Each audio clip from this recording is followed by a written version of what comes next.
महाराष्ट्र प्रदेश Congress committee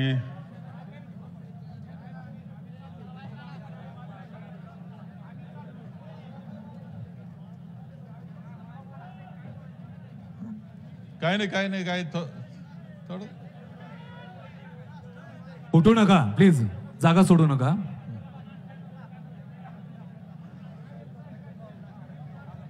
Maharashtra प्रदेश Congress committee आणि सांगली जिल्हा काँग्रेस कमिटीच्या वतीनं आयोजित करण्यात आलेल्या कार्यकर्ता मेळाव्यासाठी मार्गदर्शन करण्याकरता उपस्थित असलेले महाराष्ट्र प्रदेश काँग्रेस कमिटीचे अध्यक्ष माननीय नानाभाऊ पटोले, आपल्या सर्वांचे मार्गदर्शक ज्येष्ठ नेते माजी मुख्यमंत्री आदरणीय पृथ्वीराजजी चव्हाण साहेब, ज्यांनी आपल्याला अत्यंत चांगलं मार्गदर्शन इथे केलेलं आहे, असे युवक नेते माननीय आमदार विश्वजितजी कदम, सांगली जिल्हा काँग्रेस कमिटीचे अध्यक्ष सन्माननीय आमदार विक्रमजी सावंत, माननीय सांगली शहर काँग्रेसचे अध्यक्ष माननीय पृथ्वीराजजी पाटील, येथे उपस्थित असलेले आपल्याला येथे निरीक्षक प्रदेश काँग्रेसचे माजी मंत्री माननीय रमेशजी बागवे, माननीय जितेश भैया कदम, माननीय जेके बापू जाधव, माननीय नंदकुमारजी कुंभार, जयदीपजी भोसले, संदीपजी जाधव, श्रीमती मालन ताई मोहिते, सुजय नाना शिंदे, बाळासाहेब कोंडक, उपस्थित असलेले तालुक्याचे सर्व अध्यक्ष, सर्व पदाधिकारी, कार्यकर्ते, सर्व बंधू आणि भगिनी, महाराष्ट्र प्रदेश काँग्रेस कमिटी आणि सांगली जिल्हा काँग्रेस कमिटीच्या वतीनं आजचा हा मेळावा येथे आयोजित करण्यात आलेला आहे. वेळही बरेच झालेली आहे. भाषण सुद्धा आपण आपल्या भावना व्यक्त करणारी भाषणं इथे झालेली आहे. विश्वजित कदम यांनी अत्यंत सुंदर पद्धतीनं सगळी मांडणी आपल्या पुढे केलेली आहे. जे चित्र आहे ते स्पष्ट करण्याचा प्रयत्न त्यांनी केला आहे. मनातल्या भावना सुद्धा त्यांनी अत्यंत स्पष्टपणे आपल्या पुढे मांडलेल्या आहेत. खरं आहे की आपण एक वेगळ्या परिस्थितीमधून जातो आहोत. देश एका वेगळ्या परिस्थितीमधून जातो आहे. महाराष्ट्र राज्य एका वेगळ्या परिस्थितीतून जातो आहे. आणि अशा प्रकारच्या यावेळची लोकसभेची निवडणूक सुद्धा एक ऐतिहासिक निवडणूक म्हणून सुद्धा ओळखली जाणार आहे. देश पुढच्या कालखंडामध्ये कसा, पुढचा प्रवास देशाचा कसा होणार आहे हे सांगणारी ही निवडणूक आहे. या वळणावरची ही निवडणूक आहे. आपण पाहिलं असेल की आतापर्यंतच्या वाटचालीमध्ये 14 साल नंतरची परिस्थितीचं वर्णन विश्वजित कदम यांनी सुद्धा खूप चांगल्या पद्धतीने केलं. पूर्वी सुद्धा वेगळी सरकार आली होती. अटल बिहारीजींचं सरकार आलं होतं पंतप्रधान म्हणून, ते सुद्धा आपण पाहिलं होतं. परंतु 14 नंतरचं जे सरकार भारतीय जनता पक्षाचं आलं ते अत्यंत वेगळ्या पद्धतीनं देशाला नेणारं ठरतं आहे. आज आपल्याला पाहायला मिळतं आहे, जग सुद्धा उत्सुकतेनं पाहत आहे की या देशामध्ये पुढच्या कालखंडामध्ये लोकशाही राहणार की नाही. ही राज्यघटना पुढच्या कालखंडामध्ये राहणार की बदल हिच्यामध्ये होणार आणि देश पुन्हा एका वेगळ्या वळणावर जाणार काय, या सगळ्या प्रश्नांचे उत्तर या निवडणुकीमध्ये ठरणार आहे. म्हणून ऐतिहासिक वळणावरची निवडणूक आहे. आपण पाहतो अलीकडच्या कालखंडामध्ये ज्यावेळेस या निवडणुका सुरू झाल्यानंतर सुद्धा पाहतो आहोत हुकुमशाहीकडे देश जातोय. राज्यघटनेला पायदळी तुडवलं जाते अशा प्रकारची परिस्थिती आहे. मुख्यमंत्री जे आवाज उठवतात त्यांना जेलमध्ये टाकलं जातंय. काँग्रेस पक्ष ज्यावेळेस निवडणुकीला सामोरं जातो त्यावेळेस त्याची खाते गोठवले जात आहेत. त्यांना कोणत्या प्रकारचा आर्थिक अकाउंट त्यांच्याजवळ नसलं पाहिजे याची काळजी घेतली जाते आहे. ईडीचा वापर असेल, आयटीचा वापर असेल, हे संपूर्ण देशामध्ये वातावरण हे बदलून गेलेलं आहे. दहशतवादाचं वातावरण निर्माण झालेलं आपल्या सगळ्यांना दिसतंय. खरं आणि कालचा जरी कालखंड घेतला 10 वर्षाचा विचार करता तरी मणिपूरच्या घटना ज्या घडलेल्या आहेत आणि तिथे ज्या पद्धतीनं आदिवासींवर अत्याचार झाले, महिलांवर अत्याचार झाले, त्यांना नग्न करण्यात आलं, त्यांच्या मागे पूर्णपणे जमाव धावत होतात, त्यांच्यावर अत्याचार करण्यात आले आणि पुन्हा मारण्यात आलं. हे भयानक चित्र आज देशामध्ये निर्माण झालेलं आपल्याला दिसतंय. आपल्याला दिसतंय का ब्रिजभूषण सारखा खासदार त्यांच्यावर आरोप केले महिला कुस्तीगीरांनी की ज्यांनी मोठाले मेडल्स मिळवले होते, त्यांनी त्या खासदाराला मात्र काही त्रास झाला नाही. त्या मुलींना मात्र ओढून नेऊन घसरत नेऊन जेलमध्ये टाकण्यात आलं. हे चित्र आज देशाचं निर्माण झालेलं आहे. शेतकऱ्यांनी आंदोलन सुरू केलं. संपूर्णपणे पंजाब हरियाणामधले शेतकरी त्यांच्या न्याय हक्काकरता ज्यावेळेस दिल्लीकडे येत होते त्यावेळेस त्यांच्या रस्त्यामध्ये खिळे ठोकले गेले, अश्रुधूर सोडले गेले. हे चित्र देशामध्ये निर्माण झालेलं आहे. आणि मग अशा वळणावर देश असताना आपल्याला एक काळजी संपूर्ण देशामध्ये सर्व विरोधक एकत्र येऊन इंडिया अलायन्स स्थापना करण्यात आली. आदरणीय सोनियाजी असतील, राहुलजी असतील, आदरणीय खरगे साहेब असतील, यांच्या नेतृत्वाखाली हे सगळे एकत्र आले, सगळे एकत्र आलेत. आणि त्या पद्धतीने त्यांना एकत्र आणून आज देश वाचवण्याकरता, लोकशाही वाचवण्याकरता, आपली राज्यघटना वाचवण्याकरता एक शक्ती निर्माण करण्याचं काम या अलायन्सच्या माध्यमातून करण्यात आलं. राज्यामध्ये सुद्धा वेगळी परिस्थिती नाही. आपली लोकशाही आघाडी म्हणून आम्ही सरकार म्हणून एकत्र आलो. भारतीय जनता पक्षाला दूर ठेवलं. कशा पद्धतीनं त्यांनी पक्ष तोडले. 50 खोके एकदम ओके ही तर सगळीकडे माहिती झाली आपल्याला. 70,000 कोटीचा आरोप झाला आणि 70,000 कोटीचा आरोप पंतप्रधानांनी केल्यानंतर दुसऱ्या दिवशी मात्र इकडून तिकडे उडी मारल्यानंतर तो आरोप हवेत विरला.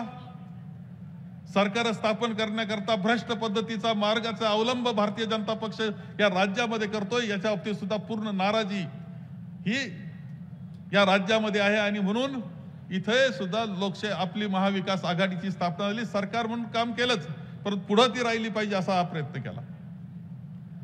महाविकास आघाडी आपण स्थापन केली आहे. एकत्र पद्धतीने निवडणुकीला सामोरं जातोय. 5 ठिकाणी निवडणुका झाल्या, 5 मतदारसंघांमध्ये विदर्भातल्या.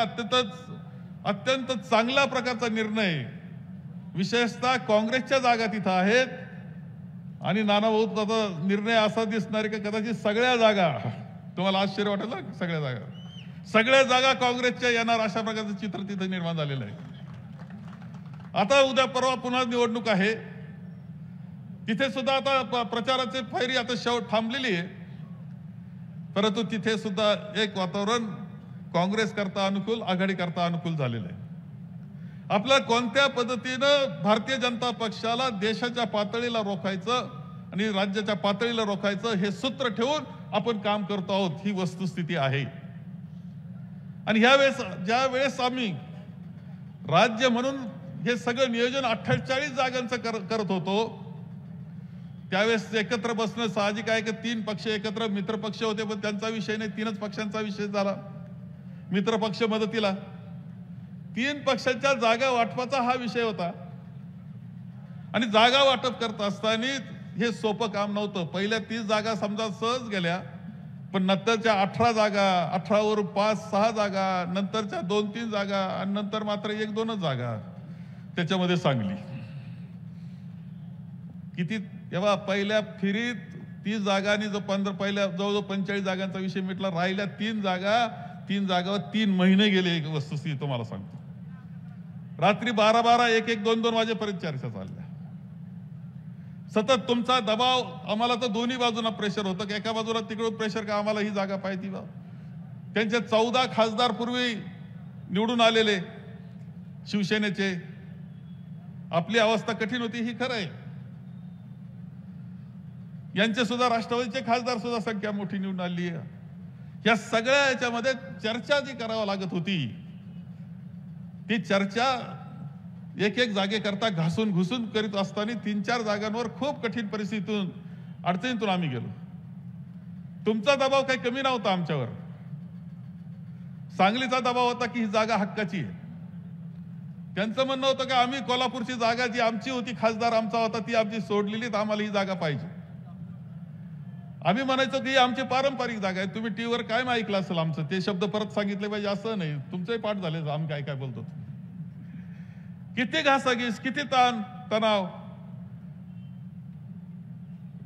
परंतु ह्याच्यामध्ये मी आपल्याला सांगेल की आपल्या सगळ्या कार्यकर्त्याचा दबाव होता. परंतु त्यामध्ये विश्वजित कदम, पृथ्वीराज पाटील, विश्वजित कदम, विशालवी हे सातत्यानं एवढा आग्रह, एवढा दबाव, म्हणजे मीटिंग संपून 1 वाजता कुठं पोहोचतोय आम्ही, घरी पोहोचतो, झोपण्याच्या वेळेस विश्वजीतचा फोन, काय केलं तुम्ही आज?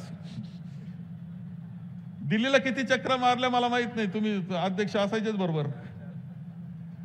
दिल्लीला चक्रा, शेवटी दिल्लीला दखल घेऊन आम्हाला विचारायचे काय करताय तुम्ही. शेवटी दिल्लीवरून सुद्धा के.सी. वेणुगोपालजी स्वतः, सगळ्या देशाचं इलेक्शन पाहणारे माणसं म्हणजे के.सी. वेणुगोपालजी, ते स्वतः मुंबईला. एवढंच नाही तर मुकुलजी वासनिक यांच्याकडे पूर्णपणे राज्याच्या सगळ्या राज्यांची जबाबदारी अलायन्सची त्यांच्यावर, ते सगळी चर्चा असताना ते मुंबईला. रमेश चेनिथालाजी आपले प्रभारी ते मुंबईला, आणि ते स्वतः सुद्धा बैठकीला बसले आणि आग्रह धरला की आम्हाला ही जागा पाहिजे. परंतु शेवटी असं आहे की हे मान्य करावं लागतं आपल्याला की त्या आमच्या मित्र पक्षांनी मात्र त्याला मान्यता त्यांनी दिले नाही. एक वेळ अशी आली होती की शेवटी करायचं काय हा प्रश्न, इंडिया अलायन्सचं करायचं काय, इथपर्यंत आघाडीचं करायचं काय हा प्रश्न. आणि अशा अवघड याच्यामध्ये आपण इथपर्यंत, खरं सांगतो का, विशाल पाटील असतील किंवा हे तुमची परंपरा काँग्रेस, हे मला सांगलीच्या बाबतीत वेगळं सांगण्याची आवश्यकता नाही. तुम्ही काँग्रेसला वाढवलं, जपलंय, आणि आतापर्यंत नवी पिढी सुद्धा मनापासून जपते. त्यांचं कौतुक केलं पाहिजे अशी लढाई ते करतात. याच्या बाबतीत माझ्या मनामध्ये आणि आमच्या मनात शंका नाही. एवढा म्हणजे त्यांनी इतका तणाव आणि सतत आग्रह हा ह्या सगळ्या मंडळीने ठेवला, विश्वजितच्या नेतृत्वाखाली ठेवला. ते म्हणायचे अरे आम्ही सगळेजण आता एकत्र आलोय, वाद नाही आमच्यामध्ये, गटतट नाही, आम्ही एकत्र आलो तर आम्ही सगळीकडे जिंकू, हे आम्हाला खात्री आहे, फक्त यावेळेस आम्हाला संधी द्या, हे म्हणणारे विश्वजित आणि ही सगळी मंडळी. आणि आम्हाला काही खोटं वाटतं असं समजणं काही कारण नाही. आम्ही पूर्णपणे सगळेजण तुमच्या बरोबरच होतो.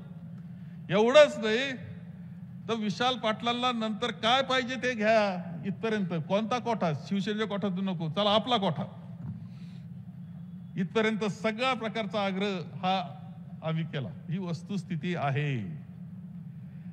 आता आपण एका महत्वाच्या प्रश्नावर आपल्याला चर्चा एवढीच करायची आहे की ज्यावेळेस ही सगळी परिस्थिती आहे, सगळी मेहनत झालेली आहे, परंतु आपला निर्णय हा सुद्धा तितकाच महत्वाचा, ऐतिहासिक असतो, हे लक्षात ठेवलं पाहिजे.